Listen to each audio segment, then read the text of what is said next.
Entonces pronunció Fëanor un terrible juramento.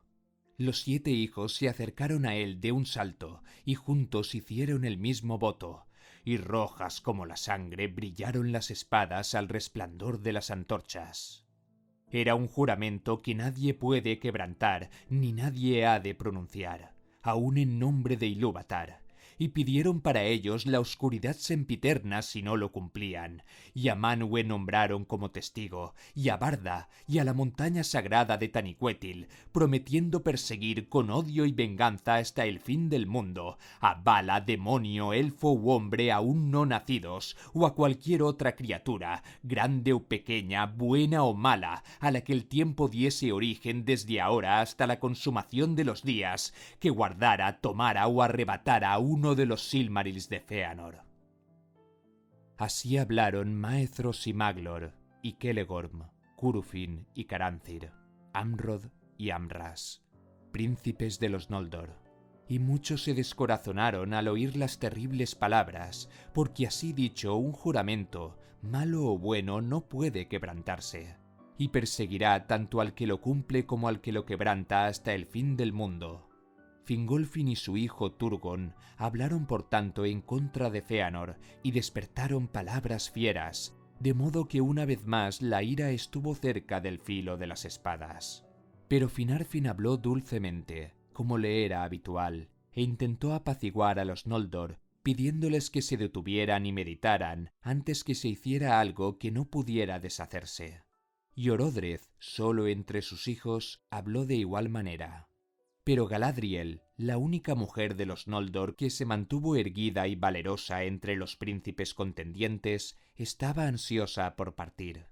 No pronunció ningún juramento, pero las palabras de Fëanor sobre la Tierra Media le habían ardido en el corazón, y anhelaba ver las amplias tierras sin custodia y gobernar allí un reino a su propia voluntad. Lo mismo que Galadriel pensaba Fingon, hijo de Fingolfin, también movido por las palabras de Fëanor, aunque poco lo amaba. Y con Fingon estuvieron, como siempre, Angrod y Aegnor, hijos de Finarfin, pero estos mantuvieron la calma y no hablaron contra sus padres. Por fin, después de un prolongado debate, prevaleció Fëanor, y a la mayor parte de los Noldor allí reunidos inflamó con el deseo de nuevas cosas y países extraños. Por tanto, cuando Finarfin habló aún otra vez pidiendo reflexión y tiempo, un gran grito se alzó. ¡No! ¡Partamos! Y sin dilación Fëanor y sus hijos se prepararon para emprender la marcha. Poca previsión podía haber entre los que se atrevían a tomar una senda tan oscura. No obstante, todo se hizo con excesiva prisa, porque Fëanor los impulsaba temiendo que al enfriárseles el corazón, las palabras que él había dicho se marchitaran y prevalecieran otros consejos. Y a pesar de todo el orgullo que había mostrado, no olvidaba el poder de los Valar. Pero de Valmar no llegó mensaje alguno, y Manwë se mantenía en silencio. No estaba dispuesto a prohibir o estorbar el propósito de Fëanor, porque a los Valar les ofendía que se los hubiese acusado de malas intenciones para con los Eldar, o de que retuvieran a alguien por la fuerza. Ahora observaban y esperaban, porque no creían todavía que Fëanor pudiera someter a los Noldor. Y en verdad, cuando Fëanor empezó a dar órdenes a los Noldor para ponerse en camino, las discusiones comenzaron, porque aunque había persuadido a la asamblea de que era necesario partir, no todos pensaban que Fëanor tuviese que ser el rey. Fingolfin y sus hijos eran los más amados, y los de su casa y la mayor parte de los habitantes de Tirion se negaron a abandonar a Fingolfin si él los acompañaba, y así, por fin, como dos huestes separadas, emprendieron los Noldor el amargo camino. Fëanor y sus seguidores iban a la vanguardia, pero la hueste mayor iba detrás, fiel a Fingolfin. Y éste marchaba de mala gana, y solo porque se lo pedía Fingon, su hijo, y porque no quería separarse de su pueblo que ansiaba partir, ni dejarlos librados a los precipitados consejos de Fëanor. Tampoco olvidaba lo que había dicho ante el trono de Manwë. Con Fingolfin iba también Finarfin, y por razones parecidas, pero era él a quien más le repugnaba partir. Y de todos los Noldor de Valinor, ahora ya un gran pueblo, solo 1/10 parte rehusó ponerse en camino, algunos por el amor que tenían a los Valar, y de todos ellos no era Aule el menos amado. Otros por el amor de Tirion y las muchas cosas que allí habían hecho, ninguno por temor a los peligros del camino. Pero mientras resonaba la trompeta y salía Fëanor por las puertas de Tirion, llegó por fin un mensajero de Manwë, diciendo: «A la locura de Fëanor se opone solo mi consejo. No partáis, porque es mala hora, y vuestro camino os conduce a una pesadumbre que no prevéis. Ninguna ayuda os prestarán los Valar en esta empresa, pero tampoco os la entorpecerán, porque esto os digo: como vinisteis aquí libremente, libremente partiréis. Pero tú, Fëanor, hijo de Finwë, por tu juramento estás exiliado. Aprenderás en la amargura que Melkor ha mentido. Vala es, dices, pues entonces has jurado en vano, porque a ninguno de los Valar puedes vencer ahora ni nunca dentro de las estancias de Ea, ni aunque Eru, a quien nombras, te hubiera hecho 3 veces más grande de lo que eres». Pero Fëanor se rió y habló no al heraldo, sino a los Noldor. «Vaya. Entonces este pueblo valiente ha de enviar a destierro al rey, acompañado solo por sus hijos, para luego volver a someterse. Pero a aquellos que vengan conmigo les preguntaré: ¿se os dice que habrá dolor? Pero en Aman lo hemos visto. En Aman hemos llegado por la beatitud a la pesadumbre. Intentaremos ahora el camino opuesto. Por el dolor busquemos la alegría, o al menos la libertad». Entonces, volviéndose al heraldo, gritó: «Di esto a Manwë Súlimo, ilustre rey de Arda. Si Fëanor no puede destruir a Morgoth, cuando menos no vacila en atacarlo, ni se queda sentado y lamentándose. Y quizá haya puesto Eru en mí un fuego mayor que el que tú sospechas. Al menos abriré tal herida al enemigo de los Valar, que aún los poderosos reunidos en el anillo del juicio se asombrarán al oírlo. Sí, al fin me seguirán. Adiós». En ese momento la voz de Fëanor se le hizo tan fuerte y tan poderosa que aún el heraldo de los Valar se inclinó ante él, como quien ha recibido una respuesta cabal, y partió. Y los Noldor nada pudieron hacer. Por tanto, continuaron la marcha, y la de Fëanor se apresuró a lo largo de las costas de Elende, y ni una vez volvieron la cabeza para mirar a Tirion en la verde colina de Tuna. Detrás de ellos, más lentamente y con menor ansiedad, iban las huestes de Fingolfin. De estos Fingon era el primero, pero a la retaguardia marchaban Finarfin y Finrod, y muchos de los más nobles y más sabios de los Noldor, y con frecuencia miraban atrás para ver la hermosa ciudad en que habían vivido, hasta que la lámpara de la Mindon el Dalieva se perdió en la noche. Más que ninguno de los demás exiliados tenían recuerdos de la beatitud que habían abandonado, y algunos hasta llevaban consigo las cosas que allí habían hecho. Solaz y carga para el camino. Conducía ahora Fëanor a los Noldor hacia el norte, pues ante todo quería seguir a Morgoth. Además, Tuna bajo Taniquetil estaba cerca de la cintura de Arda, y allí el gran mar era de una anchura inconmensurable, mientras que al norte los mares divisorios se hacían más estrechos a medida que se aproximaban a la tierra yerma de Araman y las costas de la Tierra Media. Pero al irse enfriando la mente de Fëanor y cobrando tino, entendió demasiado tarde que esas grandes huestes nunca sobrepasarían las largas leguas hacia el norte, ni cruzarán los mares, excepto con la ayuda de una flota. Pero exigiría largo tiempo y esfuerzo construir tantas embarcaciones, aun cuando alguno de los Noldor tuviera habilidad para ese arte.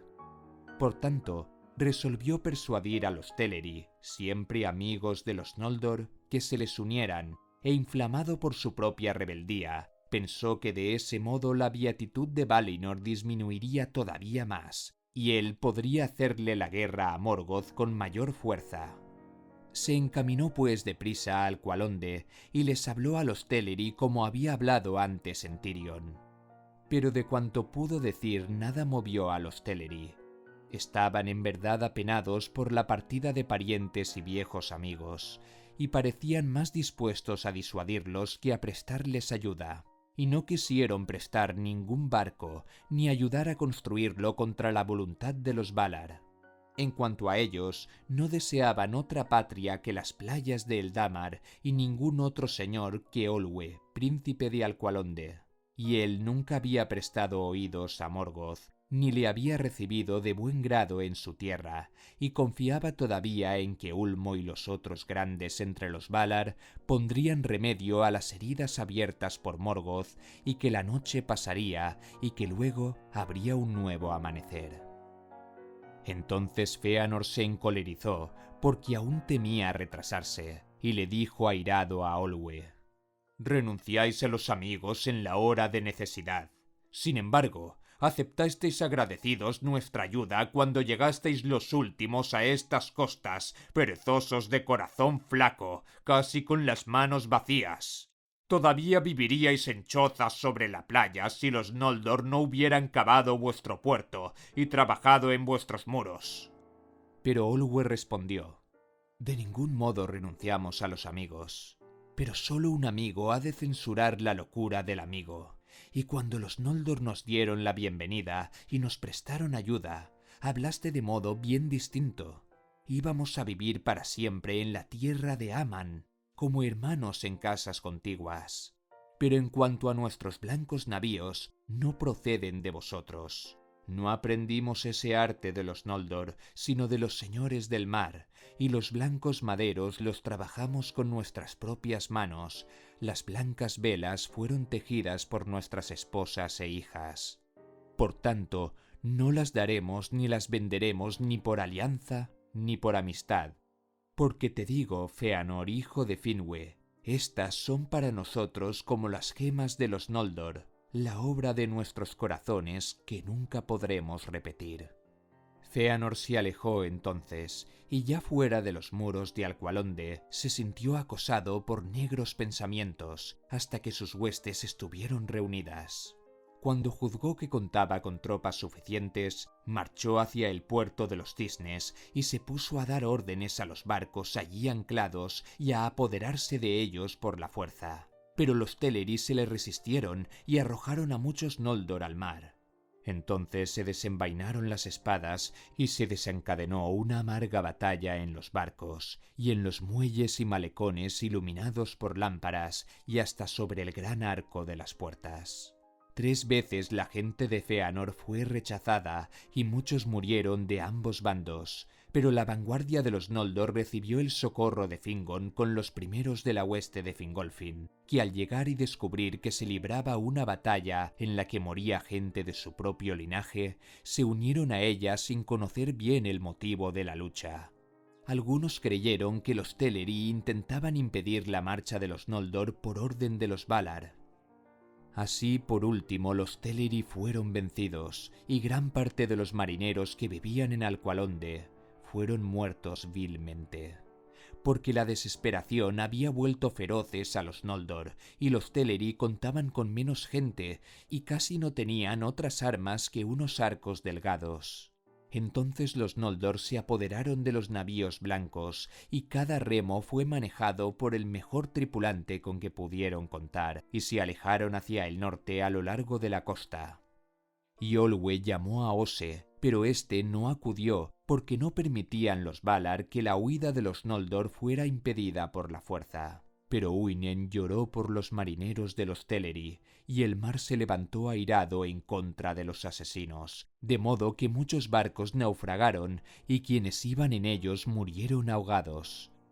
De la matanza de los hermanos de Aqualonde se dice algo más en el lamento llamado Noldolante, la caída de los Noldor, que Maglor compuso antes de perderse. No obstante, la mayor parte de los Noldor logró escapar, y cuando cesó la tormenta, mantuvieron el rumbo, algunos en barco y otros por tierra, pero el camino era largo y a medida que avanzaban sobrevenían nuevos males. Después de haber marchado largo tiempo en la inmensa noche, llegaron por fin a los confines septentrionales del reino guardado, en los bordes del desierto baldío de Araman, que eran montañosos y fríos. Allí vieron de pronto una figura oscura, de pie sobre una roca, que contemplaba la costa desde lo alto. Dicen algunos que era el mismo Mandos y no un heraldo de Manwë de menor cuantía. Y oyeron una voz alta, solemne y terrible que les ordenó detenerse y prestar oídos. Todos se detuvieron entonces y permanecieron inmóviles, y de extremo a extremo de las huestes de los Noldor se escuchó la voz que pronunciaba la maldición y la profecía denominada la profecía del norte y el hado de los Noldor.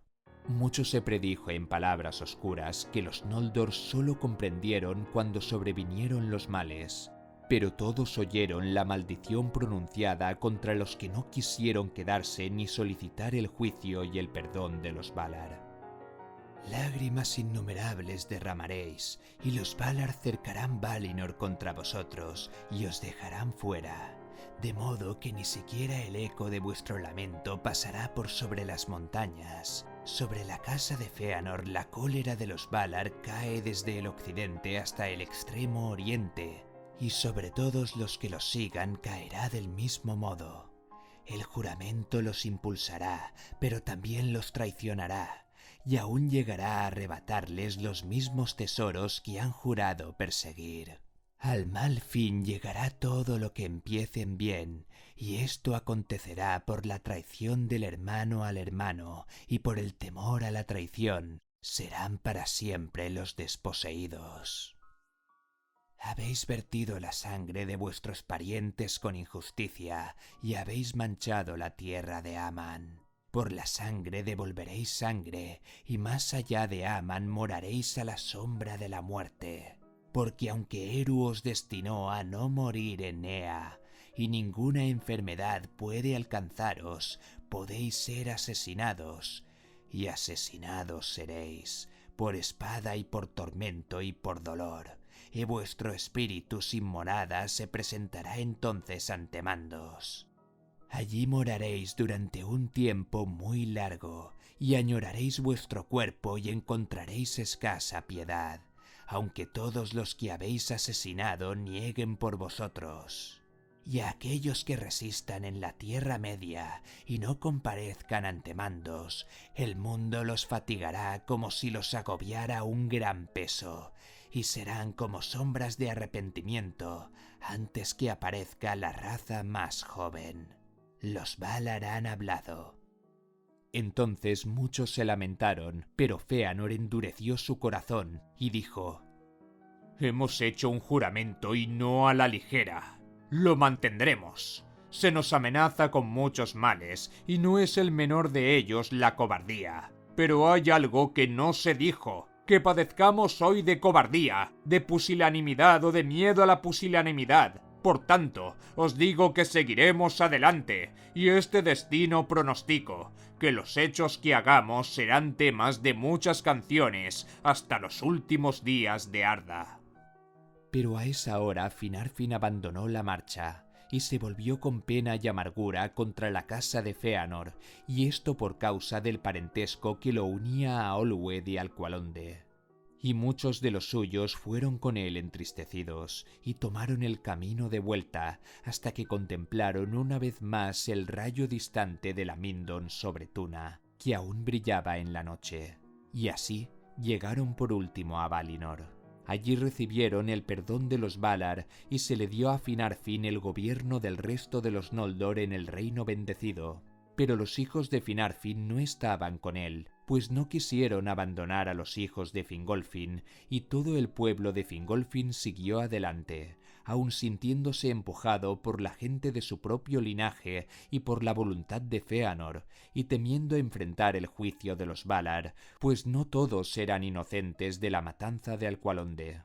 Además, Fingon y Turgon eran audaces y de fiero corazón y detestaban abandonar cualquier tarea iniciada por ellos mismos antes del amargo final, si amargo había de ser. De modo que la mayor parte de la hueste siguió adelante y pronto el mal que había sido predicho empezó a operar. Los Noldor llegaron por fin al norte de Arda y vieron los primeros dientes del hielo que flotaba en el mar y supieron que estaban acercándose al Helcaraxe. Porque entre la tierra de Aman, que en el norte se curvaba hacia el este, y las costas orientales de Endor, la Tierra Media, que llevan hacia el oeste, había un estrecho angosto por el que fluían juntas las aguas heladas del mar circundante y las olas del Belegaer, y había vastas nieblas y vapores de frío mortal, y en las corrientes marinas navegaban colinas estruendosas de hielo, y el hielo crujía bajo el agua. Así era el Helcaraxe, y nadie había osado hollarlo todavía, salvo los Valar y Ungoliant. Por tanto Fëanor hizo alto y los Noldor discutieron qué camino seguir, pero el frío y la niebla viscosa que el fulgor de las estrellas no podía horadar empezaron muy pronto a atormentarlos, y muchos lamentaron haber tomado ese camino y empezaron a murmurar, especialmente los que seguían a Fingolfin, maldiciendo a Fëanor y acusándolo de ser la causa de todos los males de los Eldar. Pero Fëanor, enterado de todo lo que se decía, se reunió en consejo con sus hijos, y les pareció que sólo dos caminos podían llevarlos lejos de Araman y llegar así a Endor: por los estrechos o por barco. Pero al Helcaraxe lo consideraron infranqueable, y los barcos no eran suficientes. Muchos se habían perdido en el largo camino y no quedaban ahora bastantes como para transportar a la numerosa hueste, pero nadie estaba dispuesto a quedarse en la costa occidental mientras otros eran llevados primero. Ya el miedo de la traición había despertado entre los Noldor. Por tanto, Fëanor y sus hijos tomaron la decisión de apoderarse de todos los barcos y de partir sin demora, porque habían retenido el dominio de la flota desde la batalla del puerto, y ésta estaba tripulada sólo por aquellos que habían luchado en ella y que estaban sometidos a Fëanor. Y como si hubiera acudido a una llamada, un viento sopló del noroeste, y Fëanor se deslizó en secreto con todos los que consideraba fieles, y se embarcó con ellos y se hizo a la mar, dejando a Fingolfin en Araman. Y como el mar era allí estrecho, navegando hacia el este y algo hacia el sur, avanzó sin pausa, y fue el primero entre los Noldor en poner pie una vez más en las costas de la Tierra Media, y el desembarco de Fëanor ocurrió en la desembocadura del estuario llamado Drengist, que se adelantaba hacia Dorlomin.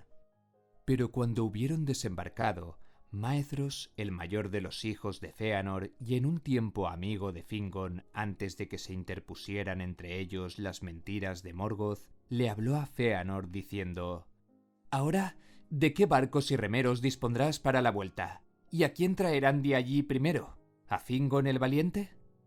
Entonces Fëanor rió con malignidad y replicó gritando: «Ningún barco y ningún remero. Lo que he dejado atrás no lo considero una pérdida. Ha sido una carga innecesaria en el camino. Que quienes han maldecido mi nombre lo maldigan aún, y que sus plañidos les abran el camino de vuelta a las jaulas de los Valar. ¡Que se quemen las naves!». Entonces Maedhros se apartó, pero Fëanor hizo que se prendiera fuego a las blancas naves de los Teleri. Así pues, en ese lugar que se llamó Losgar, en la desembocadura del estuario de Drengist, acabaron los navíos más hermosos que nunca hayan surcado el mar, en una gran hoguera fulgurante y terrible.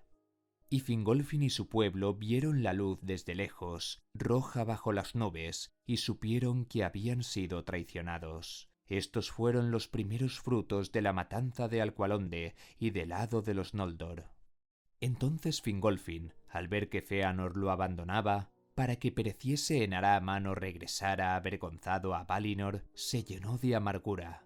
pero ahora deseaba como nunca llegar de algún modo a la Tierra Media y volver a encontrarse con Fëanor. Y él y sus huestes erraron afligidos mucho tiempo, pero sintiendo que el valor y la resistencia se les acrecentaban con las penurias, porque eran un pueblo poderoso, los primeros hijos inmortales de Eru y Lúvatar, aunque recién llegados del reino bendecido, y no sujetos todavía a las fatigas de la tierra. El fuego de la juventud ardía en ellos, y conducidos por Fingolfin y sus hijos, y por Finrod y Galadriel, se atrevieron a penetrar en lo más crudo del norte, y al no hallar otro camino, enfrentaron por fin el terror del Helcaraxe y las crueles montañas de hielo. Pocas de las hazañas que con posterioridad llevaron a cabo los Noldor superaron en penuria o dolor esa desesperada travesía. Allí se perdió Elengüe, la esposa de Turgon, y muchos otros también perecieron, y fue con huestes disminuidas que Fingolfin pisó por último las tierras exteriores. Poco amor por Fëanor y sus hijos sentían los que marcharon detrás de él, y soplaron sus trompetas en la Tierra Media cuando por primera vez se elevó la luna.